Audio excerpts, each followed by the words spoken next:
I would pray to be able to get through waking up in the morning to making it through to maybe about the afternoon, and then taking a handful of whatever I had and not remembering anything. I had an operation and I found out that I had endometriosis, which basically just means that I have cells that grow outside of my uterus all over my abdomen. I had 16 abdominal surgeries, procedures to suspend different organs to try to relieve pain. Because of all of the operations, I was on narcotics. National Honor Society student. I loved school, but the pain medicine was making it so hard to concentrate in school.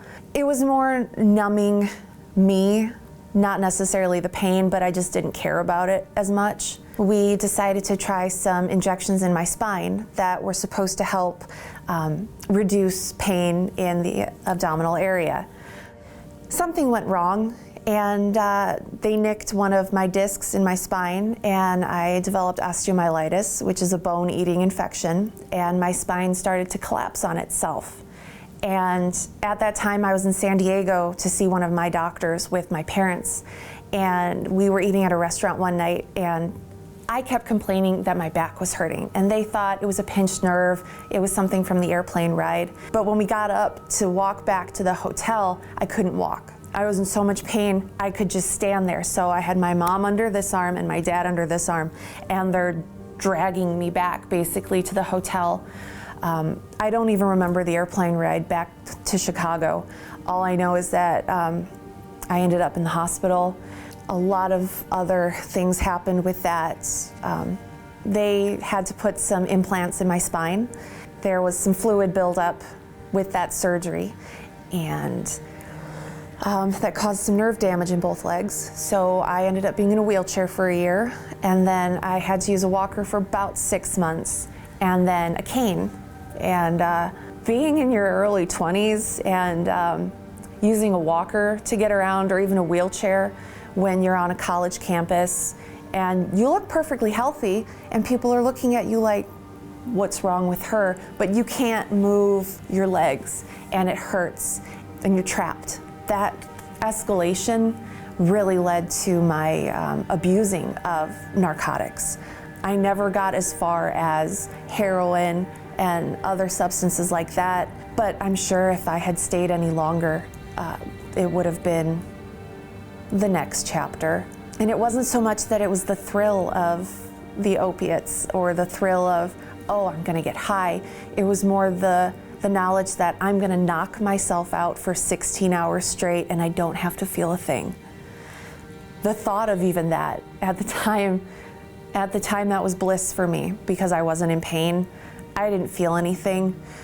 I think that was my way of getting through those years, is maybe it's gonna get better, maybe I'll heal, but for right now, I don't wanna be alive, I don't wanna feel this, so I'm not gonna kill myself, I'm just gonna numb myself and become catatonic in life. And when I was in treatment, going through the process, my parents finding me on the floor, my sister curled up in a hospital bed with me. I wanted to be selfish because that was the only way that I could escape the pain, but I didn't think about how it was affecting anybody else. It was a prison that I built for all of us. And it was time to set them free, and it was definitely time to set myself free. I didn't know what to expect. I've seen TV shows about interventions and rehabs, and I'd be like, what are they doing? You know, for the honest to God first time, I saw how desperate my family was to get me back, and I couldn't put them through that. And I think I was actually shaking in the front seat, and I just was trying to catch my breath, and the interventionist looked over at me and she said, Lauren, this is the bravest thing you will ever do in your life. And hearing that just kind of calmed me down because she had the experience. She's seen people go through this, same as me, scared to death, probably for the first time going off to treatment. I didn't know another way. So if these people are telling me that there's another way for you, we've seen people like you, or to have people come up to me in meetings and be like, I've gone through something similar and I have 15 years sober. Because I remember the very first meeting I went to. It was my first full day in treatment, and we went to a meeting at noon. And I got there late because I had to fill out some paperwork. And so the staff member that drove me and I were just standing outside waiting for a break in the meeting, I guess, because I didn't know what the structure of the meetings was. And I hear laughter and I hear clapping and yelling, and I look over at him like, are we in the right place? This cannot possibly be an AA meeting. I've seen them on TV. Everybody's sober and so quiet and solemn. And he just kind of looks over at me and he just kind of nods and smiles like, yep, you're in for it. And to go in and just see all of these people who didn't even know me, but they probably could tell, oh, this is the petrified newcomer. And they just walked up and they're like, welcome, you know, there's some coffee over there, have a seat. My name is so-and-so, you know, what's your drug of choice? How long you been using? You know, you'll fit right in. And the first few times that people asked me about like, oh, what was your drug of choice? I hesitated because in normie society, you don't talk about that kind of thing. But to have people just come up to you, not even caring who else is around and hears you, and ask is just like, okay, I can be honest. I don't have to hide from society anymore. These people are gonna accept me. They've probably done exactly what I've done or worse. And when they come up and tell you, you know, if you don't love yourself yet, we'll love you until you can. I started crying when the first person told me that, because my mom always said when I was growing up, you have to be able to look in the mirror and say, I love you, Lauren. And in my addiction, I didn't even want to look at myself in the mirror. I couldn't say, I even like you, Lauren. It was brushing your teeth, look up and look away, and you don't even acknowledge the person staring back at you because it's not you, it's a shell. And in our addiction, we search for validation through other people's opinions of us, through physical objects, different behaviors. And to actually be validated for being honest, for just sharing the ugly truth, and that there is a light at the end of the tunnel. And there's that phrase, it's always darkest before the dawn. I think that's very true, because I know that I was in the darkest place of my life before I was able to take the help that was offered.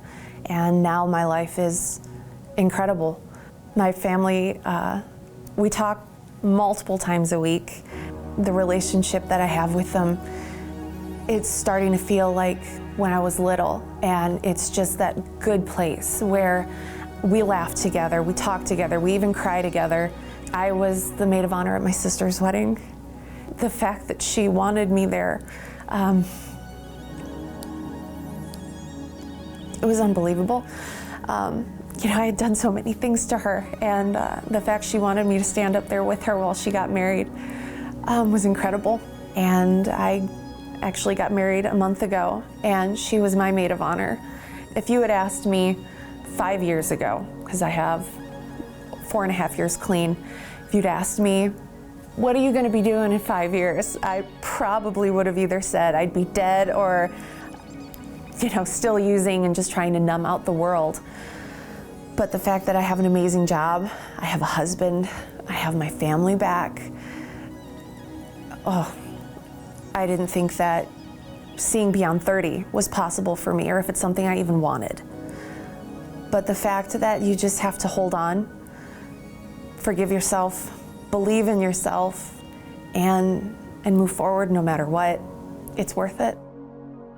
Detox to Rehab wants to help as many people as possible, and do it the right way. Please subscribe, comment, and like our channel. Thank you for watching.